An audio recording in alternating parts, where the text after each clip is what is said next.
Hello student, कैसे हैं आप सब। आप लोगों का स्वागत है हमारे यूट्यूब चैनल पंडित अर्जुन प्रसाद त्रिपाठी स्मारक इंटर कॉलेज पर। हम सब अध्ययन कर रहे थे क्लास 10th के आनुवंशिकी एवं जैव विकास के बारे चैप्टर के, जिसमें हम लोगों ने अध्ययन कर लिया था आनुवंशिकी क्या है, आनुवंशिकी के जनक क्या हैं और मेंडल के नियम और आनुवांशिक पदार्थ क्या है, इसके बारे में हम लोगों ने अध्ययन कर लिया था। अब हम सब आगे का टॉपिक अध्ययन करेंगे। आगे का टॉपिक है हमारा सबका जैव विकास।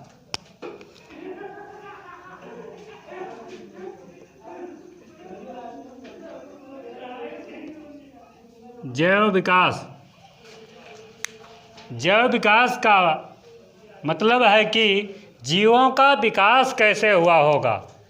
तो जीवों के विकास के बारे में अध्ययन करने से पहले हम सब अध्ययन करें कि हमारे ब्रह्मांड का निर्माण कब हुआ, हमारे पृथ्वी का निर्माण कब हुआ और इसके संदर्भ में क्या क्या मत हैं, इनके बारे में हम सबसे पहले अध्ययन करें। फिर जैव विकास के संदर्भ में कुछ सिद्धांत दिए गए हैं, उन सिद्धांतों के बारे में हम सब अध्ययन करेंगे।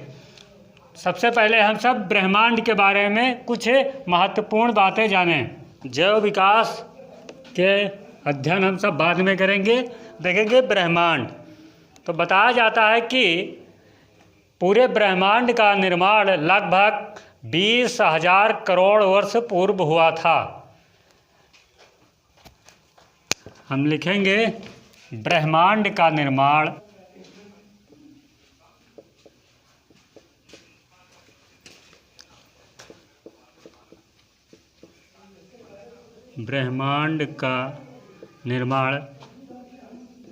लगभग 20,000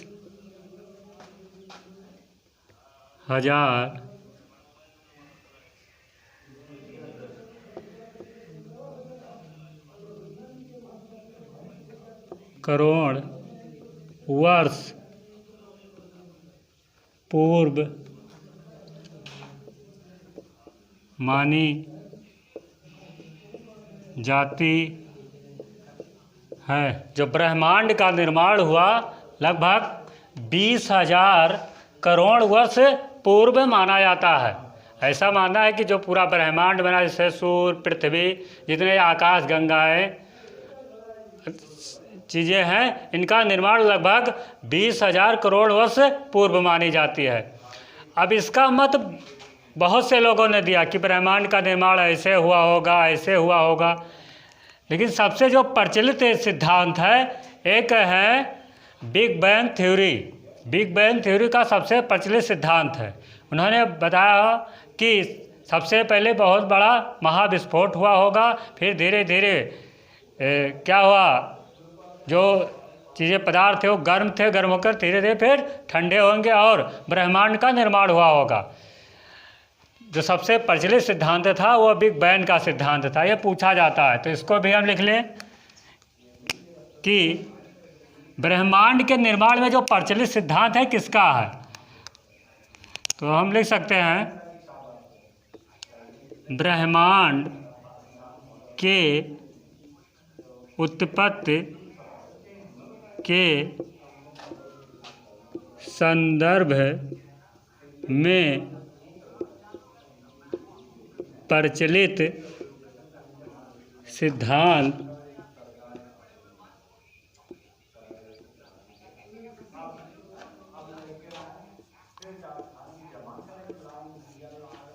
बिग बैंग है। ब्रह्मांड का निर्माण कैसे हुआ होगा कई लोगों ने बताया, लेकिन जो सबसे प्रचलित सिद्धांत था वह था बिग बैंग का सिद्धांत।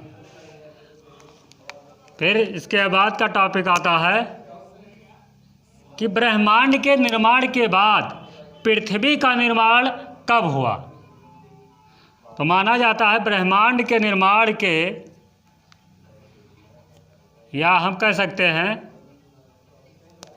ब्रह्मांड के निर्माण के लगभग 450 करोड़ वर्ष, या हम वर्तमान से ले लें कि वर्तमान से लगभग 450 करोड़ वर्ष पूर्व पृथ्वी का निर्माण हुआ था। ले सकते हैं पृथ्वी का निर्माण लगभग आज से 450 करोड़ वर्ष पूर्व मानी जाती है। यानी कहीं कहीं पर आपको लिखा मिलेगा 4.5 बिलियन।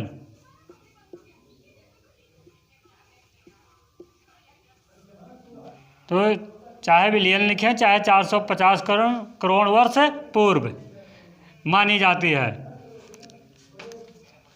यानी हमारे ब्रह्मांड का निर्माण 20,000 करोड़ वर्ष पूर्व हुआ। इसके संदर्भ में जो प्रचलित सिद्धांत था कि ब्रह्मांड का निर्माण कैसे हुआ वो बिग बैंग का था।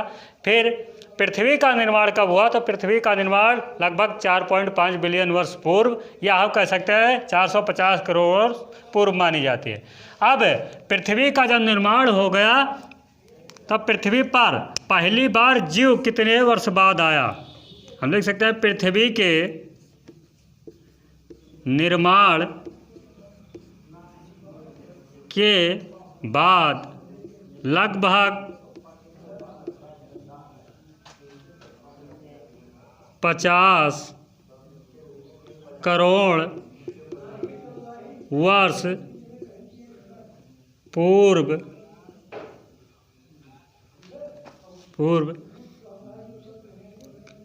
जीवन की उत्पत्ति हुई। यानी पृथ्वी का निर्माण हुआ उसके 50 करोड़ वर्ष बाद पृथ्वी पर पहला जीव आया। यानी हम कह सकते हैं यानी लगभग 400 करोड़ वर्ष पूर्व। तो ब्रह्मांड के बारे में इतनी बातें हमें जानना जरूरी था कि ब्रह्मांड का निर्माण कब हुआ, पूछा भी जा सकता है। इस ब्रह्मांड के निर्माण में प्रचलित सिद्धांत कौन सा है, पृथ्वी का निर्माण लगभग कब हुआ और पृथ्वी के निर्माण के कितने वर्ष बाद जीव उत्पन्न हुआ। अब हम सब अध्ययन करेंगे कि बहुत से लोगों ने अनेक मत दिए या बहुत से जो हमारी धार्मिक पुस्तकें हैं जैसे बाइबिल, गीता, कुरान और बहुत से वैज्ञानिकों ने अपना अपना मत दिया कि पृथ्वी का निर्माण ऐसे हुआ होगा, या हम पृथ्वी ने ब्रह्मांड का निर्माण कह दें कि ब्रह्मांड का निर्माण ऐसे हुआ होगा। तो उसके बारे में हम प्रचलित सिद्धांत के बारे में अध्ययन करेंगे। हम सब अध्ययन करेंगे जीवन की उत्पत्ति से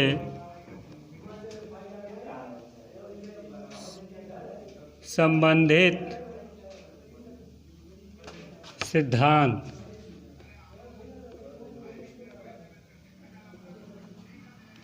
जीवन की उत्पत्ति कैसे होगी या ब्रह्मांड का निर्माण कैसे हुआ होगा, उसके प्रचलित सिद्धांत। तो पहला सिद्धांत है विशिष्ट सृष्टिवाद।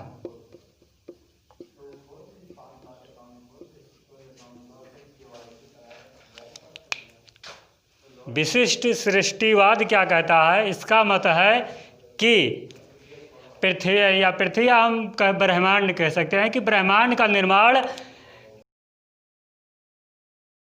कहा जाता है। हमारे जो ग्रंथ है उसमें बताया गया है कि ब्रह्मा जी ने ही मात्र 6 दिन में पूरे सृष्टि का निर्माण कर दिया था।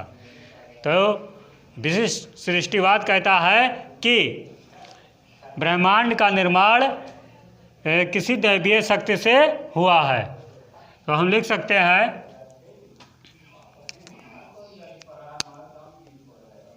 इस मत के अनुसार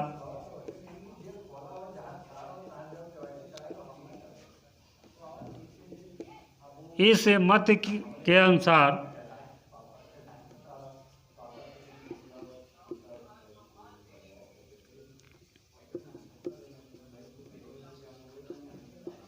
ब्रह्मांड का निर्माण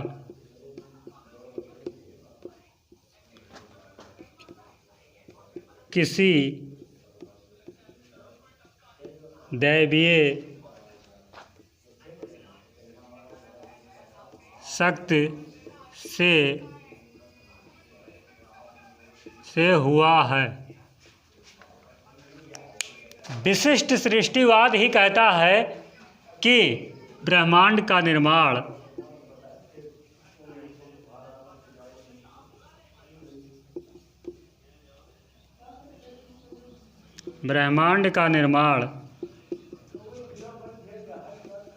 मात्र 6 दिनों में हुआ है। विशिष्ट सृष्टिवाद क्या कहता है कि ब्रह्मांड का निर्माण किसी दैवीय शक्ति से हुआ है और मात्र 6 दिनों में हुआ है। अब अगला जो आता है वो है आपका, हम ब्रह्मांड भी लिख सकते हैं, इसके जगह पर न लिख सकते तो हम लिख सकते हैं जीवन की उत्पत्ति, क्योंकि पढ़ रहे हैं तो जीवन की उत्पत्ति भी लिख सकते हैं। जीवन की उत्पत्ति ये भी लिख सकते हैं, वो भी लिख सकते हैं। अगला जो है स्वतः जननवाद।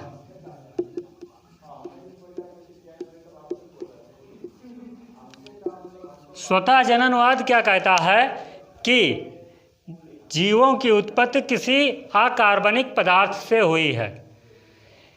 स्वतः जननवाद कहता है कि जीवन की उत्पत्ति किसी अकार्बनिक पदार्थ से हुई है। तो हम लिख सकते हैं इस मत के अनुसार जीवन की उत्पत्ति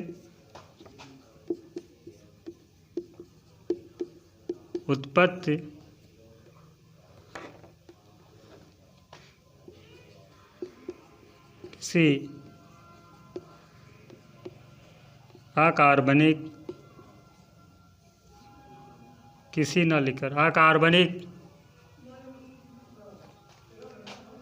अकार्बनिक पदार्थों से हुई है। स्वतः जननवाद कहता है कि जीवन की उत्पत्ति किसी अकार्बनिक पदार्थों से हुई है। इसका समर्थन आपके एक दार्शनिक हैं अरस्तु भी करते हैं। उनका भी कहना है कि सजीवों की उत्पत्ति किसी निर्जीव पदार्थ से हुई है। तो हम लिख सकते हैं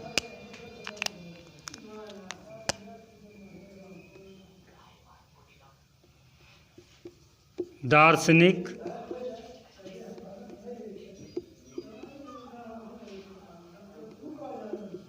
अरस्तु के अनुसार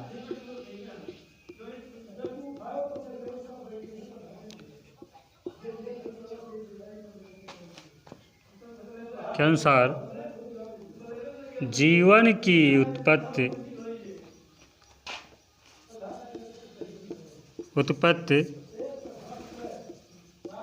निर्जीव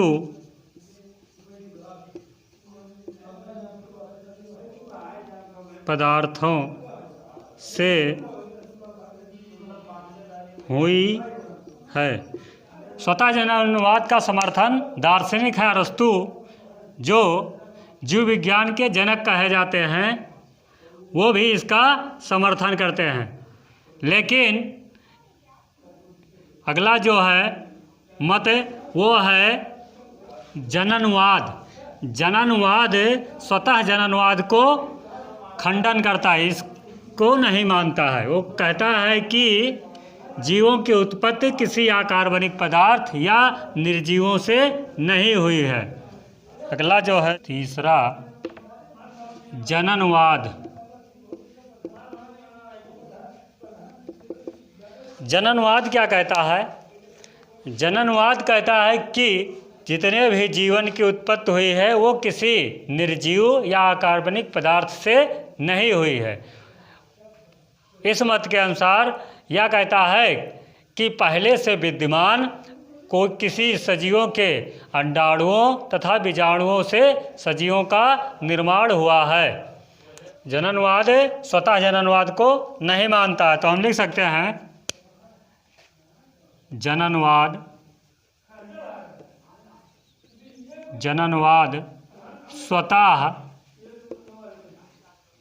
जननवाद का खंडन करता है और यह बताने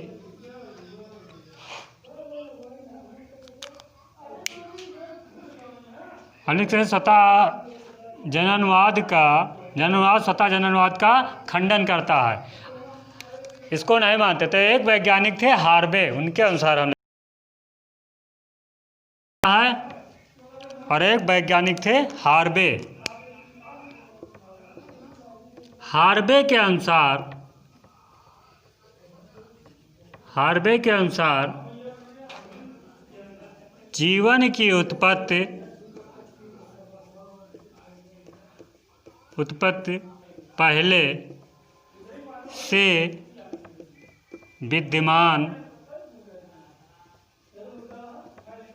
विद्यमान सजीवों के अंडाणु तथा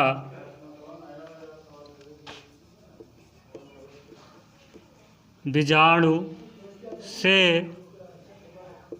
हुआ है। यह कहते हैं कि सजीवों का निर्माण पहले से विद्यमान सजीवों के अंडाणुओं तथा बीजाणुओं से हुआ। इन्होंने प्रयोग कर भी बताया कि इन्होंने 2 जार लिया,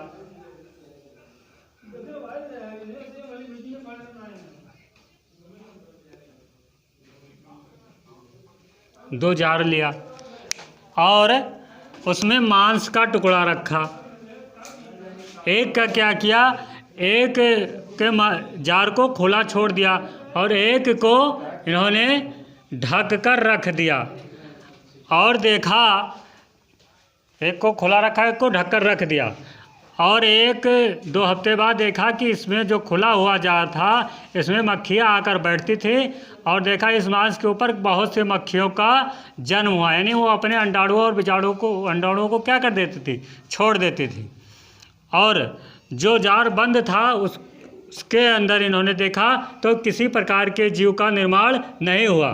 तो इन्होंने बताया कि जो भी जीव हैं उत्पन्न हुए हैं उनका निर्माण किसी सजीवों से हुआ है, ना कि किसी निर्जीव से।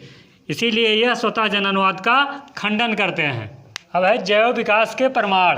तो जैव जीवों का विकास कैसे होगा, इसके कुछ प्रमाण हैं। जो प्रमाण हैं वो निम्नलिखित हैं। तो हम लिख सकते हैं कि जैव विकास के प्रमाण निम्न है।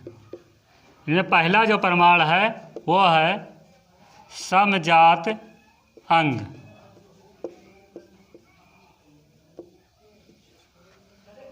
समजात अंग क्या होते हैं? समजात अंग वो है जो जिनकी उत्पत्ति एक जैसे हुई होती है लेकिन उनके कार्य अलग अलग हुए होते हैं। एग्जाम्पल के लिए जैसे देखा जाए तो हम लोगों का हाथ कई कार्य के लिए है। जैसे घोड़े का आगे के पैर उत्पत्ति तो जैसे एक जैसी हुई है, मेढक के अग्रपाद, इनकी उत्पत्ति तो एक जैसी है लेकिन इन सबके कार्य क्या हैं, अलग अलग हैं। तो ऐसे अंगों को हम समजात अंग कहते हैं। समजात अंग क्या होंगे कि उत्पत्ति तो एक जैसी हुई होगी, यानी प्रत्येक जीव जो हैं ये उनकी उत्पत्ति तो एक जैसी है लेकिन उनके कार्य जो हैं वो क्या होते हैं, भिन्न होते हैं। ऐसे अंग को हम सब समजात अंग कहते हैं। एक प्रमाण ये मिलता है दूसरा है समरूप अंग। समरूप अंग ये क्या कहते हैं कि इन अंगों का कार्य तो एक है, कार्य क्या है, एक है, लेकिन इनकी जो रचना है वो क्या है, अलग अलग है। इसका उदाहरण देखा जाए तो कीट पतंग जो उड़ते हैं पंखों द्वारा, उनका कुछ अलग होता है। बड़े कुछ जीव हैं जो पंखों द्वारा उड़ते हैं, उनका कुछ अलग होता है। यानी पंख तो पंख का कार्य है केवल उड़ना, लेकिन उनके जो रचना होती है वो क्या होती है, अलग अलग होती है। तो ये हो गए समरूप अंग के प्रमाण। और है समजात अंग। तो आप लिखना चाहते हो तो लिख भी सकते हैं। ऐसी समानता, समरूप समजात अंग में लिखेंगे ऐसी समानता जो समान पूर्वजता तथा समान मूल संरचना के आधार पर होती है। समजातता या ऐसे अंग जिनकी उत्पत्ति या उद्भव एक जैसी होती है तथा उनके कार्य भिन्न होते हैं, ऐसे अंगों को हम सब समजात अंग कहते हैं। समरूप अंग वह अंग जिनका कार्य एक ही हो और उनकी रचनाएं भिन्न भिन्न हो हैं। तीसरा जो है वह है अवशेषी अंग।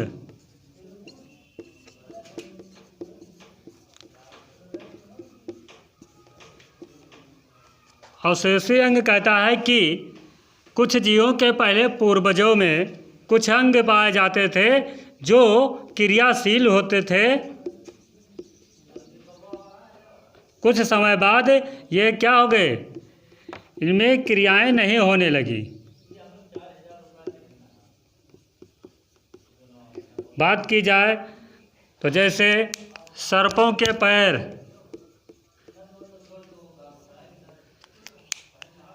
बताया था कि सर्पों के पैर होते थे जो क्रियाशील होते थे। फिर कुछ कारणवश इन्होंने अपना पैरों का उपयोग करना बंद कर दिया और धीरे धीरे इनके जो अंग हो गए क्रियाहीन हो गए। और क्या हो गए, धीरे धीरे इनके अंग जो हो गए विलुप्त हो गए। ऐसे कई प्रमाण हैं।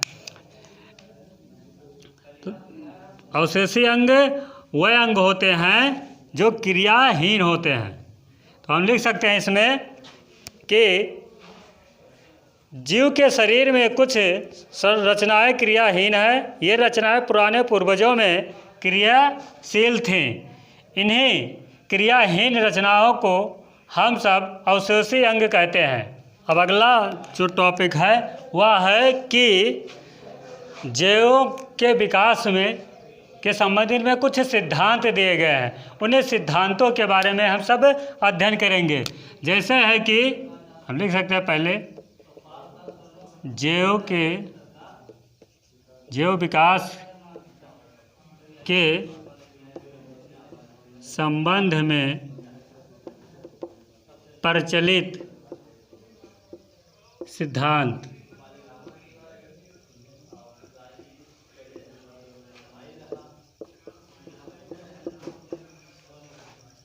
कुछ सिद्धांत दिए गए हैं जो यह बताने की कोशिश कर रहे हैं कि जीवों का विकास कैसे हुआ होगा। तो उसमें जो प्रचलित सिद्धांत है वह है लैमार्कवाद।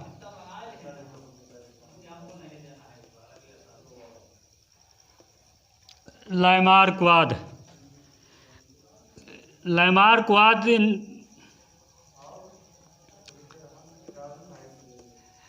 में जो प्रचलित सिद्धांत है लैमार्कवाद में बताया गया है जो सिद्धांत है, सिद्धांत का नाम है उपार्जित लक्षणों की वंशागति। लैमार्कवाद वैज्ञानिक लैमार्क ने एक सिद्धांत दिया था उपार्जित लक्षणों की वंशागति, जिसे हम लैमार्कवाद कहें या उपार्जित लक्षणों की वंशागति का सिद्धांत ये भी कह सकते हैं हम सब। यह प्रचलित सिद्धांत है। दूसरा है, हम कहें चाहे डार्विनवाद,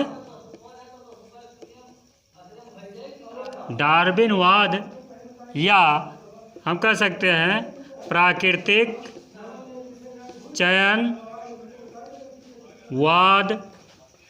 का सिद्धांत।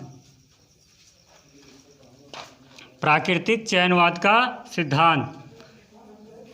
और तीसरा है उत्परिवर्तनवाद। इसको वैज्ञानिक ह्यूगो डी ब्रीज ने दिया था।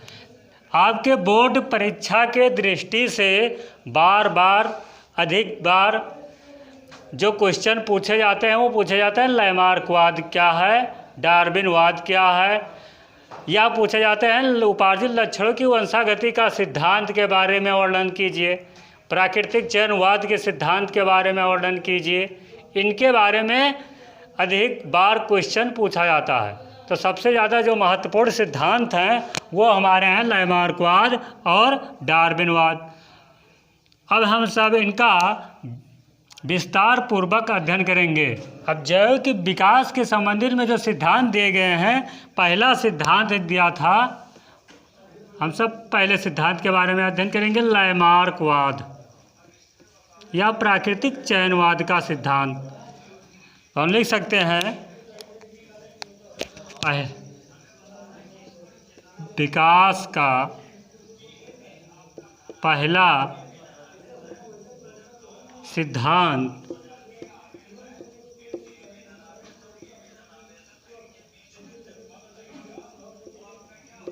फ्रांस के वैज्ञानिक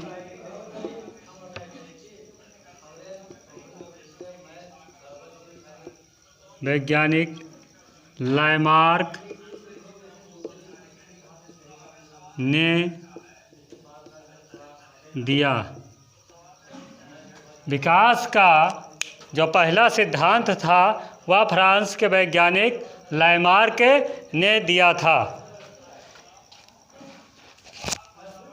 विकास का पहला सिद्धांत फ्रांस के वैज्ञानिक लैमार्क ने 1801 में दिया था। हम लिख लें, सन भी लिख लें,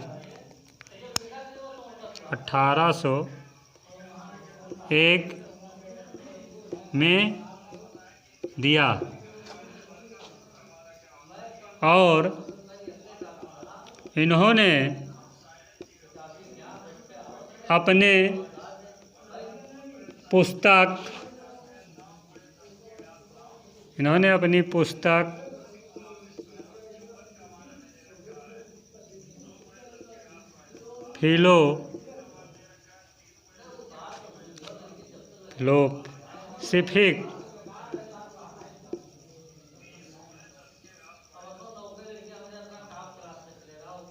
फिलोसफिक जूलॉजिक में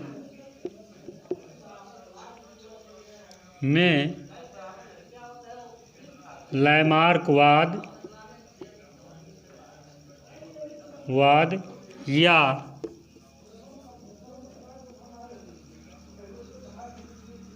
उपार्जित लक्षणों की वंशागति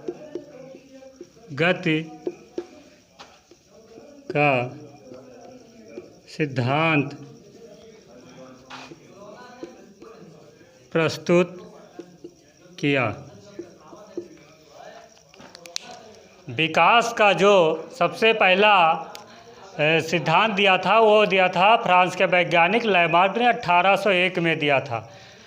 और अपने जो सिद्धांत को उन्होंने वर्णन किया था या बताया था, उनकी एक पुस्तक थी फिलोसफिक जूलॉजिक। उन्होंने उसमें अपने जो सिद्धांत दिए थे उसके बारे में उन्होंने वर्णन किया था।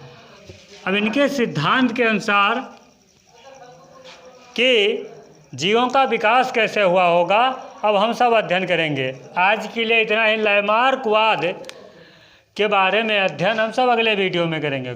केवल हम सब लैमार्कवाद के बारे में हल्का परिचित हुए। अब लैमार्कवाद क्या है, लैमार्क ने जीव विकास के बारे में क्या सिद्धांत दिया था, इसका अध्ययन हम सब अगले वीडियो में करेंगे।